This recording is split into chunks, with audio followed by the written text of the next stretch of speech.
Salutations, thanks for tuning into my video. I'm Clark, and in this video I'm going to explore one of the Plexi blocks in the Fractal FM3.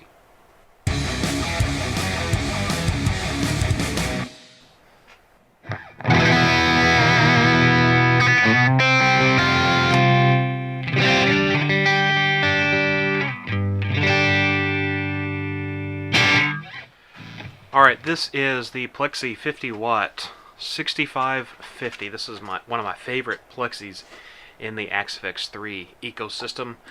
I've already set it up with input 1 and output 1 and an amp and a cab only for right now. The cab that I've chosen is a 4x12 with vintage 30s. So the first thing I'm going to do, I haven't done any editing to the cab at this, or the amp block at this time, but in the cabinet block I'm going to put the low cut at 80 Hertz and the high cut at 6500 because these amps can be bright and I'm wanting to experiment with a fairly substantial high cut. So with that,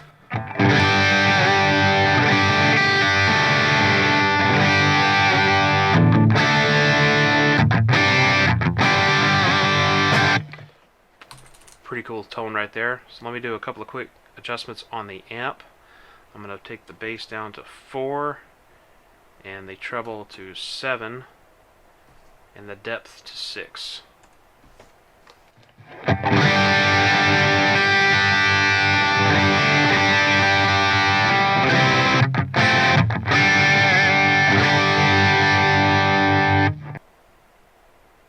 Let's change this. Once heard that turning it all up to 7 is a good idea.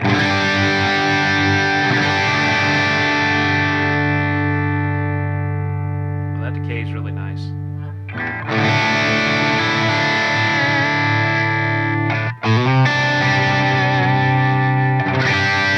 Cool thing about this compared to other modelers is it responds really well when you roll back the volume. Of course, I'm using an Ernie Ball cutlass here, and I'm on the neck single coil right now.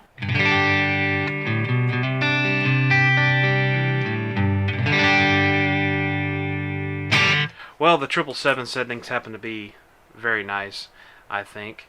Another thing you could do, these amps can be pretty bass heavy, so you can go in to the input EQ and raise the low cut for what hits the amp first. So let's put that at about 120. And I'm actually going to probably about 1200. Widen the Q a little bit. Give it about a 3 dB boost here. Let's widen that Q even more. There we go.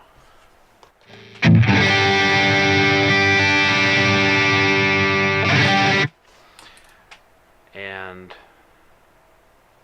now let's go back over here, and one thing I like to do is add a drive in front of the amp.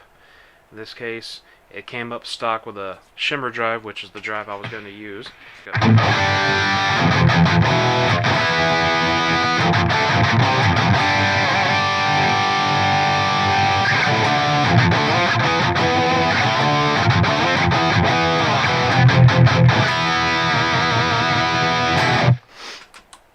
I'm actually more of a metal and hard rock kind of guy, and I'm really digging that tone. I'm actually going to add a reverb because in the latest firmware 1.04 beta 7 they have this economy function here, which is also available on the FM3. And I'm going to go to one that I'm really starting to like here, the London Plate. I watch a lot of Leon Todd's videos on the Fractal FM3 and the FM3, and I've learned quite a bit from him, and I'm going to take, with the London Plate being one of them.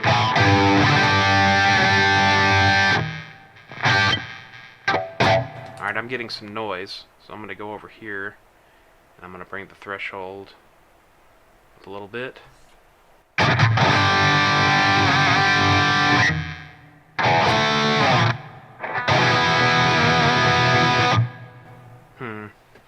Well, So I'll just have to deal with the noise for right now. Yeah, that reverb is giving it a little bit of life. A little bit of, not so much in your face, but a little bit of breath, if you will. And that's probably all I'm going to do to this amp. The one thing that I really like about the XFX3 or the Aries models that they have, it's kind of like the Kemper. You would look for an amp that just sounds good stock. In the Kemper's case, it's a profile with certain settings and stuff like that. I guess you'd say people's favorite settings. In this case, I just found an amp that I really liked stock, and then I just did some tweaking to it, and now I really like it. One other thing that I like to do is add a delay.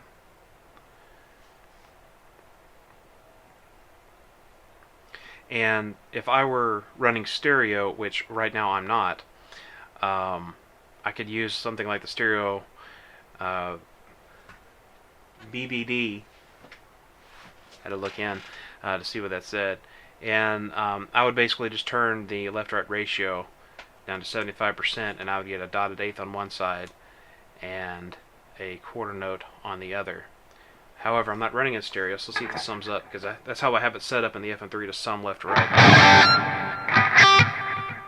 Yes, so it's summed up. So basically I have a parallel quarter note delay and a parallel dotted eighth note delay on this preset. So let me turn the mix up so you can hear it a little bit better. I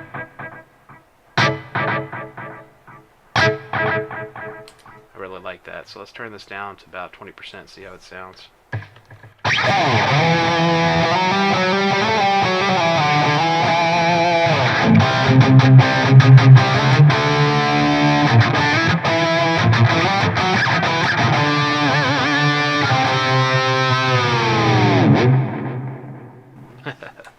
Awesome. Another thing you can do is, right now I'm at about 50% CPU usage, and I'm really glad because this reverb would take up a whole lot. Let's put this at normal and see what happens. Yeah, that jumped up about 7%, and ultra high.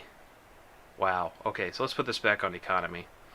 The other thing you can do to save on CPU usage on the Fractal FM3 is go over here to preamp on the amp block, and they have this input boost, which you can assign to a foot switch if you wanted to turn that on or off. So here's it with it off, with the shimmer drive on.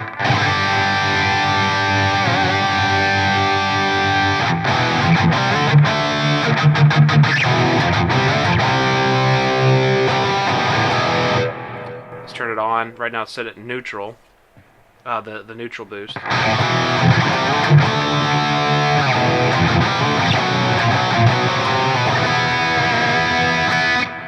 The problem, however, with using the input boost is you can't really adjust it. You can adjust the level, but you can't adjust the type of drive, the amount of drive or anything like that.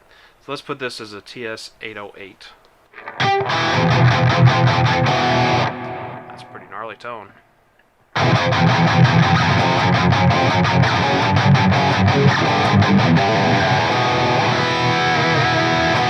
That's getting to where it's kind of not really, because I've got this other drive on, it's not really getting to be articulate anymore. Yeah,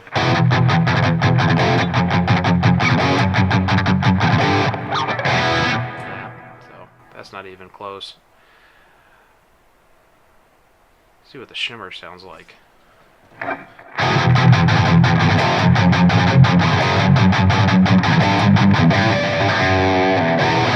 That time it wasn't articulate because I couldn't play it.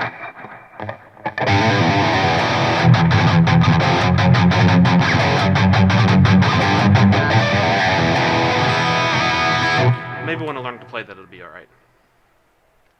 Turn the shimmer drive back on.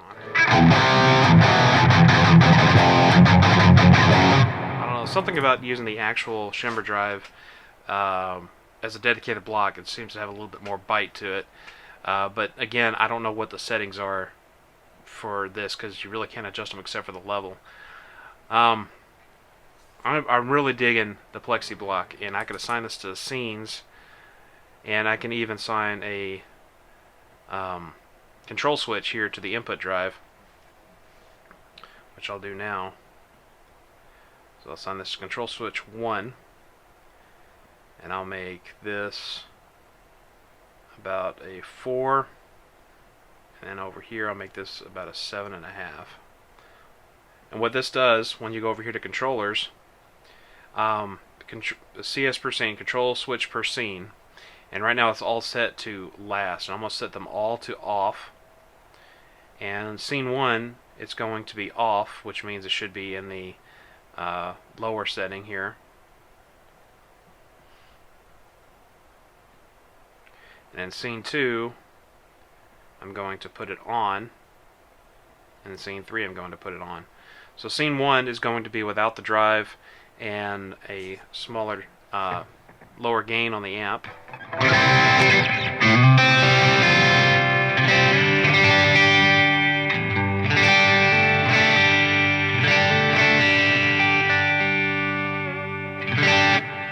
Sounds pretty bright there. Go over here to scene 2. I'll turn the drive off, but you notice over here the gain is cranked up on the amp.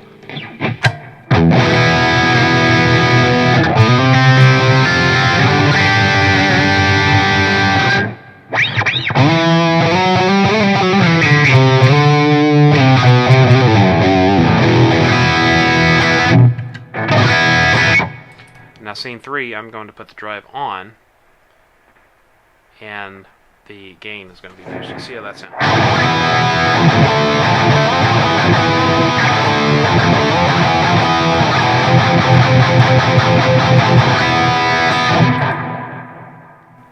That's a bit much. Oh, it's you gotta be careful on this because it will switch to different amps on you. So let's go back over here to the Plexi.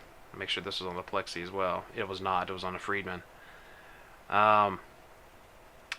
Okay. So here is it's pretty bright. I'm rolling down the tone off the guitar here. And then coming over here to scene 2 on the Plexi this time.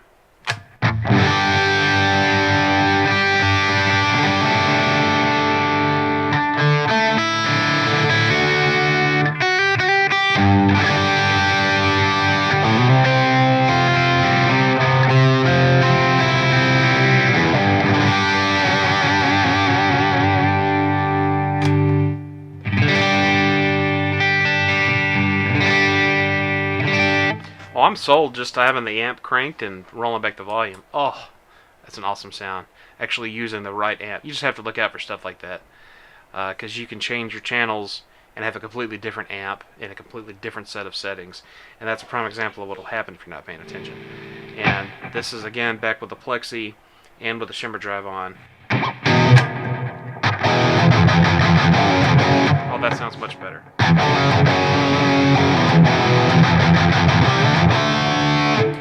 Let's turn this delay off.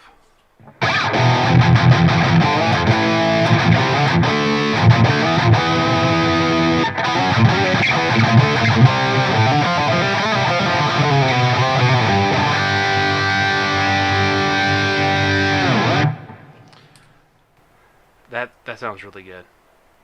And then of course I'm gonna go back to scene 2. I just really like how that sounds. So this is just the amp. There's no preamp boost on this or anything, and I really am digging this, especially with the Vintage 30 cab here. I mean, there's all kinds of cabs to choose from on here. 4x12s, 2x12s, 1x12s. You can even go as small as a 1x4, which is like a pig nose, which is it's crazy. Actually, that's the default speaker that comes on there.